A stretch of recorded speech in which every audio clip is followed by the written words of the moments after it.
मेरे को ज़्यादा डिमांड्स नहीं है, बहुत सिंपल डिमांड्स है, बहुत मॉरल डिमांड्स है, बहुत एथिकल डिमांड्स है। और मेरे कुछ सवाल है, मुझे कुछ लोगों से बात करनी है, उनको सवाल पूछने हैं, उनके जवाब पर अगर मुझे काउंटर क्वेश्चन है तो मुझे काउंटर क्वेश्चन पूछना है, लेकिन मुझे ये जवाब चाहिए। मुझे दूसरा कुछ नहीं चाहिए। ना मैं टेररिस्ट हूँ, ना मेरी बहुत बड़ी पैसों की डिमांड है, कुछ भी पैसों की डिमांड तो है ही नहीं, इमोरल तो बिल्कुल भी नहीं है। सिंपल कॉन्वर्सेशंस करने हैं, और जिसके लिए मैं इन बच्चों को हॉस्टेज लिया है। ये मैंने एक प्लान के तहत ही हॉस्टेज लिया है। लेट्स चेंज 4 मैं सच में करने वाला था, करने वाला हूँ। अगर ज़िंदा रहा तो मैं करूँगा, अगर मैं मर गया तो कोई और करेगा, लेकिन होगा ज़रूर। इन्हीं बच्चों के साथ होगा अगर इनको हार्म नहीं होता है तो। Because the slightest wrong move from your end will trigger me कि मैं ये पूरा जगह को आग लगा दूँ और उसमें मर जाऊँ। मैं मर जाऊँ या नहीं मर जाऊँ, बच्चे अननेसेसरी हर्ट होंगे, ट्रॉमाटाइज डेफिनेटली होंगे। उसके ऊपर कुछ होगा तो मुझे पता नहीं, उसका ज़िम्मेदार मुझे ना गिना जाए, उसका ज़िम्मेदार उन लोगों को गिना जाए जो अननेसेसरी ये ट्रिगर कर रहे हैं, जबकि एक नॉर्मल कॉमन पर्सन सिर्फ बात करना चाहता है। मेरी बातें ख़त्म होने के बाद मैं खुद ही बाहर आऊँगा। मैं अकेला नहीं हूँ, मेरे साथ और भी लोग हैं। कई सारे लोगों को ये परेशानियाँ हैं, और ये मैं सल्यूशन देने वाला हूँ सिर्फ बातें करके। Please do not trigger me to do some harm to anybody.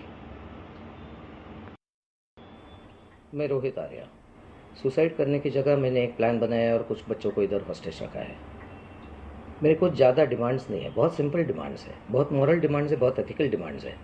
और मेरे कुछ सवाल है, मुझे कुछ लोगों से बात करनी है, उनको सवाल पूछने हैं, उनके जवाब पर अगर मुझे काउंटर क्वेश्चन है तो मुझे काउंटर क्वेश्चन पूछना है, लेकिन मुझे ये जवाब चाहिए।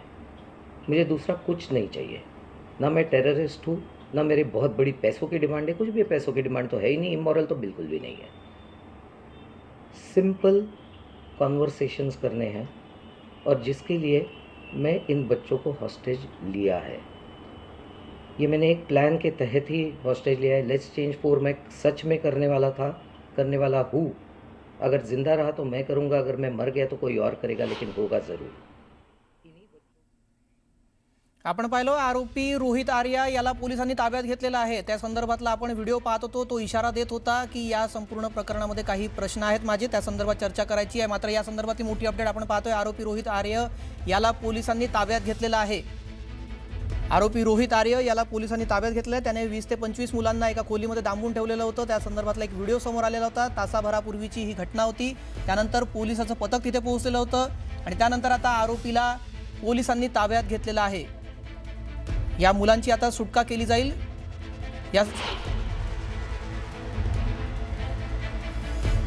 या संपूर्ण प्रकरणासंदर्भात आमचे प्रतिनिधी कृष्णा औटी अधिक माहिती देतील। कृष्णा, काय संपूर्ण प्रकरणाची अपडेट? नक्कीच आपण पाहू शकतो पवईत जे आहे ती घटना समोर येत आहे। सोशल मीडियावरती त्याने स्वतः जो व्यक्ती आहे त्याने देखील जो आहे तो स्वतः व्हिडिओ बनवून माध्यमांसमोर जे आहे ते आपल्याला व्हायरल केलेला आपल्याला पाहायला मिळतं। मुंबईतील त्या मुलांमध्ये जे आहे ते एका शाळेत त्याने डांबून ठेवलेला आणि थेट तो जो आहे तो मागणी करताना आपल्याला पाहायला मिळतं। स्वतःला जाळून घेईल देखील असं जे आहे ते असं देखील तो त्या व्हिडिओ मध्ये बोलताना आपल्याला पाहायला मिळतं। त्याच्या काही मागण्या आहेत त्या देखील त्या थोड्याशाच मागण्या असं देखील जो आहे तो उल्लेख करताना आपल्याला या संपूर्ण व्हिडिओमध्ये करताना पाहायला मिळतात। आपण पाहायला गेलं तर त्या शाळेत जे आहे ते विद्यार्थ्यांना देखील त्याने डांबून ठेवले। अनेक विद्यार्थी आणि त्याचबरोबर अनेक व्यक्ती देखील जे आहेत त्या सोबत असल्याचा दावा जो आहे तो त्या व्हिडिओच्या माध्यमातून करताना पाहायला मिळतोय। आता पाहायला गेलं तर सगळीकडे जे आहे ते एकंदरीत भीतीचं वातावरण निर्माण झालेलं आहे, कारण त्या स्वतः तो या ठिकाणी मी स्वतःला आणि ज्याने डांबून ठेवलेल्या मुलांना आहे त्यांना मी स्वतः जाळून घेईल असं देखील जो आहे तो उल्लेख करताना आपल्याला या व्हिडिओमध्ये पाहायला मिळत आहे। आता एकंदरीत पाहायला गेलं तर संपूर्ण तणावाचं वातावरण निर्माण झालेलं आहे या पवई शाळेच्या बाहेर, आणि कुठेतरी ऑडिशनच्या नावाखाली जे आहे ते या विद्यार्थ्यांना मी बोलवलं आणि एकंदरीत त्या एकत्र केलं आणि गोळा केला आणि त्यांना आता डांबून ठेवलेलं आहे। आता पुढील पाहायला गेलं तर घटनास्थळी देखील जे आहे ते पोलीस जे आहे ते पोहोचतीलच, आणि त्याचबरोबर आजूबाजूची माणसं देखील जी आहे ती मोठ्या प्रमाणात तिथे जमा व्हायला सुरुवात झालेली आपल्याला पाहायला मिळतं, आणि पुढचं पाऊल नक्की काय पोलीस प्रशासन घेतं हे देखील पाहणं महत्त्वाचं ठरणार आहे। जी, आपण असे जोडलेले आहात या संदर्भात चर्चा करण्यासाठी न्यूज 18 च्या वरिष्ठ संपादक प्रीती सोनपुरा आपल्याशी जोडल्या गेलेल्या आहेत। मॅडम, आपण हे संपूर्ण प्रकरण पाहिलं, वेनसडे चित्रपट आपण पाहिला असेल, त्यासारखी ही घटना सत्यामध्ये घडताना आपल्याला इथे दिसती आहे. काय वाटतं या प्रकरणातून, काय मागण्या असू शकतात? कॉमन मॅन म्हणतोय हा स्वतःला. नाही, आता जी बातमी येत आहे, नाका पोलीसची जी एक टीम आहे ती स्टुडिओच्या आतमध्ये गेली आहे आणि सगळ्या मुलांना त्यांनी रेस्क्यू केलेलं आहे. आताची मोठी बातमी आहे जी मुंबई पोलिसांनी सांगितलेलं आहे की सगळ्या मुले जे होते ते 12 ते 15 मुले आतमध्ये होते, त्या सगळ्यांना सेफली मुंबई पोलिसांनी रेस्क्यू केलेलं आहे आणि आता सगळे मुले जे आहे ते बाहेर येत आहे.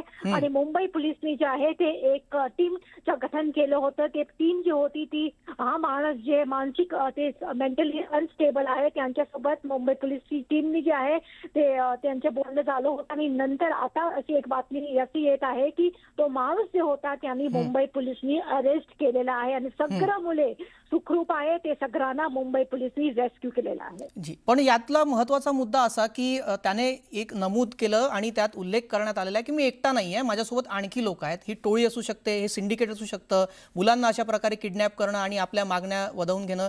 काय वाटतं आपल्याला? ही जी घटना घडलेली आहे पवई हिरानंदांच्या तिकडे घडली आहे आणि साकीनाका पोलिसना अशी बातमी आली होती 1 वाजता की एक अनस्टेबल माणसाने जे आहे 15 ते 20 मुलांना किडनॅप केलं होतं. आणि नंतर जेव्हा साकीनाका पोलिसच्या ही बातमी मिळाली, नंतर साकीनाका पोलिसची टीम जी आहे ती आतमध्ये गेली होती आणि त्यांनी जे आहे निगोशिएशन जे होतं ते सुरू केलं होतं. हा जे व्हिडिओ आहे त्यामध्ये हा माणूस जे आहे ते असं बोलत आहे की माझ्यासोबत आणखी लोक पण आहे. पण आता मुंबई पोलिसांनी हे पुष्टी नाही केली आहे की त्यांच्यासोबत किती लोक होते. पण आता जी बातमी येत आहे त्यामध्ये हे सगळे मुले जे आहे त्या लोकांना रेस्क्यू मुंबई पोलिसांनी केलेले आहे. जी, शूटिंगचं ऑडिशन आहे असं सांगून या व्यक्तीनं या संपूर्ण मुलांना तिथे बोलावलं असं समजतंय. काय त्यातली माहिती आहे? हा जे स्टुडिओ आहे त्यामध्ये त्यांच्या जवळच एक स्कूल आहे पवईमध्ये आणि त्या सगळ्या मुलांना त्यांनी सांगितलं होतं की आम्ही एक फिल्म बनवतो आहे आणि आम्हाला ते ऑडिशनसाठी काही मुलं पाहिजे. म्हणून 15 ते 20 मुलं जे आहे तिकडे गेले होते आणि नंतर हा माणसांनी त्या लोकांना बंधक बनवलेलं होतं. साकीनाका पोलिसला जेव्हा कळलं की असं घटना झालेली आहे, नंतर साकीनाका पोलिसचे जे 12 पोलीस ऑफिसर होते ते तिकडे पोहोचले होते आणि नंतर त्यांनी निगोशिएशन सुरू केलं आणि त्या माणसांनी आता जे होते जे 10 ते 12 मुलं जे आतमध्ये होते त्या सगळ्यांना मुंबई पोलिसांनी रेस्क्यू केलेला आहे.